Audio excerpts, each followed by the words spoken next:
আজ দেখে নিন চাল কুমড়ার ভীষণ মজার একটা রেসিপি। যে চাল কুমড়া পছন্দ করে না সেও কিন্তু এটা মজা করে খাবে। তো প্রথমে ফালি করে কেটে নেব, আর প্রত্যেকটা ফালির মাঝখানেও কেটে নিতে হবে, কারণ ভেতরে আমি পুর দেব।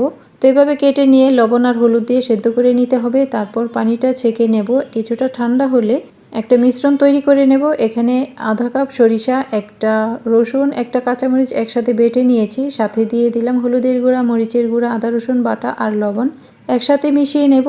এবার সেদ্ধ করা চাল কুমড়ার টুকরোগুলোকে এই মিশ্রণে গড়িয়ে নেব, আর ভেতরেও কিছুটা পুর দিয়ে নেব। সবগুলো একইভাবে রেডি করে আমি গরম তেলে ভেজে নেব। তো চুলায় কড়াই বসিয়ে তেল দিয়ে দিয়েছি। চুলার জালটা মিডিয়ামে রেখে ভাজতে হবে, যেন ভেতরেও ভাজা হয় সে মতো করে একটু সময় রেখে ভাজতে হবে। ঝটপট করে নামিয়ে ফেললে ভেতরটা কাঁচা থেকে যাবে। আর মিডিয়াম তাপে উপরটা মচমচে করে ভেজে তারপর নামাবো। সাথে কিছু শুকনো মরিচ ভেজে নেব। এটার সাথে শুকনো মরিচটা বেশ ভালো লাগে খেতে। আরও রেসিপি পেতে সাথে